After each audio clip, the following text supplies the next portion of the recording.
సంవత్సరం అంతా దొరికే మామిడికాయలతో సంవత్సరం అంతా నిలువ ఉండే పచ్చడి చేస్తున్నాను. మీకు నచ్చితే లైక్ చేయండి. వీడియోలోకి వెళ్ళిపోదాం. ఫస్ట్ అయితే నేను ఒక 10 మామిడికాయలు తీసుకున్నాను. ఇవి పునాస మామిడికాయలు అంటారు, పుల్లగా ఉంటాయి. వీటితో మామిడికాయ తురుము పచ్చడి పెట్టుకుంటే చాలా బాగుంటుంది. ఎవ్రీ ఇయర్ మేము పెట్టుకుంటాము. సో సంవత్సరం అంతా కూడా ఉన్నా కూడా అస్సలకే ఖరాబ్ కాదు. చాలా నీట్గా జాగ్రత్తగా పెట్టాలి పచ్చళ్ళు పెట్టినప్పుడు. అయితే వీడియోనైతే ఎక్కడ స్కిప్ చేయకుండా చూడండి. ప్రాసెస్ చాలా బాగుంటుంది, ఈజీగా ఉంటుంది. 2 మెథడ్స్ ఉంటాయి ఇందులో కూడా పచ్చడి పెట్టే విధానంలో. నేను ఒక మెథడ్ యూజ్ చేసి పెట్టానన్నమాట. మీకు నచ్చితే మీరు ట్రై చేసుకోండి. ఈ పుల్లటి మామిడికాయలతో పులిహోర కూడా చేసుకుంటే చాలా టేస్టీగా ఉంటుంది. ఇట్లా మ్యాంగోస్ని తురిమి కూడా పులిహోర చేస్తారు, చాలా బాగుంటుంది. మీరు ట్రై చేశారా లేదా అనేది కామెంట్ చేయండి. అండ్ అలాగే ఇట్లనే మేము మామిడికాయ తురుము పెట్టుకుంటాము. మీరు కూడా ఇట్లా పెట్టుకుంటారా లేదా అనేది కూడా కామెంట్ చేయండి. ప్రాసెస్లోకి అయితే వెళ్దాము. ఫస్ట్ అయితే మ్యాంగోస్ని తీసుకొని మంచిగా కడిగి వాటర్ ఏం లేకుండా తుడుచుకొని పక్కన పెట్టుకోవాలి. దాని తర్వాత ఇట్లా నేను తురుముతున్నా చూడండి, అదైతే నేను డీమార్ట్లో తీసుకున్నాను. మీ దగ్గర ఏది తురిమేది ఉంటే ఆ దాంతో అయితే మంచిగా నీట్గా తురుముకోండి. మీకు ఏ సైజు ఇష్టమో ఆ సైజులో మీరు తురుముకోండి మంచిగా. నేనైతే చిన్నగా గ్రీన్ పార్ట్ అంతా వెళ్ళిన తర్వాత చిన్న చిన్న హోల్స్లలోనైతే తురిమాను. మళ్ళీ ఆ పిక్క వచ్చేసరికి అయితే నేను పెద్ద హోల్స్లలో తురిమాను అనమాట, ఈజీగా అయిపోతుందని. తురిమిన మామిడికాయలలో ఒక 5 ఎల్లిపాయలు తీసుకొని మిక్సీ పట్టి నేను పక్కన పెట్టుకున్నాను. అది యాడ్ చేసి మంచిగా కలపాలన్నమాట. ఇవన్నీ డైరెక్ట్ ఇందులో కలపడమే. ఇంకొక ప్రాసెస్ ఏంటంటే ఆయిల్లోనే కారం, ఉప్పు, మసాలాలు అవన్నీ అప్లై చేసి ఆయిల్లో వేస్తారు. ఇదేమో డైరెక్ట్ ఆకుపొడి, ఉప్పు అవన్నీ వేయడమే అనమాట.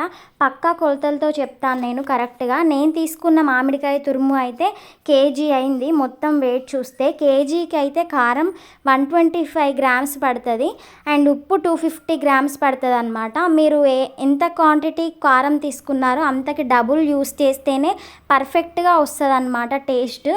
అండ్ మీరు కొలత కేజీలలో కాకపోతే ఒక బౌల్ లాగా సెలెక్ట్ చేసుకున్నారనుకో, ఆ బౌల్లో 1 కప్పు కారం వేస్తే 2 కప్స్ సాల్ట్ వేయాలన్నమాట. అట్లయితే పర్ఫెక్ట్గా ఉంటుంది.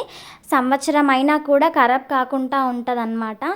అండ్ అలాగే మీరు కొంచెం కొంచెం ఉప్పు, కొంచెం కొంచెం కారం వేస్తూ మంచిగా నీట్గా కలుపుతూ ఉండాలి. కలుపుతూ ఉంటేనే టేస్ట్ బాగా వస్తుంది అనమాట. అండ్ మొత్తం కూడా మిక్స్ అవుతుంది. క్వాంటిటీ చాలా అయినా కూడా కొంచెం కొంచెం చిన్న చిన్న పార్ట్స్ లాగా తీసుకొని కలుపుతూ ఉండాలి. అండ్ 1 స్పూన్ మెంతి పొడి అండ్ అలాగే 1 స్పూన్ జీలకర్ర పొడి అండ్ 1 స్పూన్ ఆవాల పొడి వేసానమాట నేను. ఇట్లా అయితే పర్ఫెక్ట్గా ఉంటుంది. మీరు కూడా అలాగే ఎంత క్వాంటిటీని బట్టి, ఇప్పుడు 1 కేజీకి నేను పెట్టాను కదా, 2 కేజీకి 2 స్పూన్స్ ఆవాల పొడి, 2 స్పూన్స్ మెంతి పొడి, 2 స్పూన్స్ జీలకర్ర పొడి అలా పడుతుందన్నమాట. ఒకవేళ కొంచెం క్వాంటిటీ ఉంటే హాఫ్ తీసుకోండి. ఈ జీలకర్ర, ఆవాలు, మెంతి పొడి కూడా ఎక్కువ అయితే చేదు వస్తుంది అన్నమాట. అండ్ అలాగే అదంతా కలిపి పెట్టుకున్నాక డైరెక్ట్ పోపు వేసుకోవడమే. 1 కేజీ మామిడికాయ ముక్కలకైనా 1 కేజీ మామిడికాయ తురుముకైనా కూడా 1/2 కేజీ ఆయిల్ పడుతుంది. ఒకవేళ మీరు ఆయిల్ ఎక్కువ కావాలని అనుకుంటే మాత్రం ఒక 100 గ్రామ్స్ ఎక్కువ తీసుకోండి అంతే, అప్పటికే ఎక్కువ అయిపోతుంది.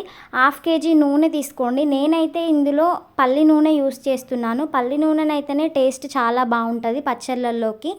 అండ్ ఆయిల్ వేడైన తర్వాతనైతే జీలకర్ర, ఆవాలు వేసిన తర్వాత ఎల్లిపాయలు వేసుకోవాలి. అవి కొంచెం వేగిన తర్వాత ఆయిల్ చల్లగా అయిన తర్వాత పచ్చళ్ళలో కలుపుకోవాలి. అందరూ చేసే మిస్టేక్ అదే అన్నమాట. ఆయిల్ వేడిగా ఉన్నప్పుడు పచ్చళ్ళలో కలిపితే ఖరాబ్ అయిపోతుంది తొందరగా. ఆయిల్ చల్లారిన తర్వాతనే ఇట్లా అప్లై చేసుకోవాలి, ఇందులో వేసి మంచిగా కలుపుకోవాలన్నమాట. ఆయిల్ చల్లగా అయిన తర్వాత ఎల్లిపాయలు అనేది ఆయిల్లోకి కిందికి దిగిపోతాయి. అప్పుడు మనకు తెలుస్తుంది అన్నమాట. కొంచెం కొంచెం ఆయిల్ పోసుకుంటూ మంచిగా కలుపుకుంటూ ఉంటే పచ్చడి రెడీ అయిపోయినట్టే.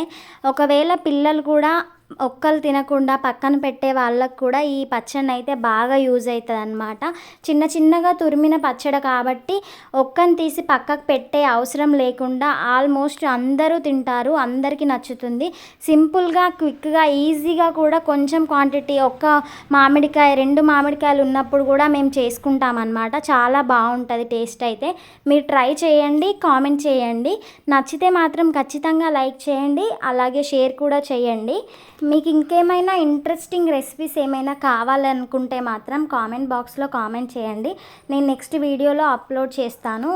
నెక్స్ట్ మీకు ఇంకా ఎలాంటి రెసిపీస్ కావాలనేది కామెంట్ చేసి నేను షార్ట్స్లలోనూ అయినా అప్లోడ్ చేస్తాను.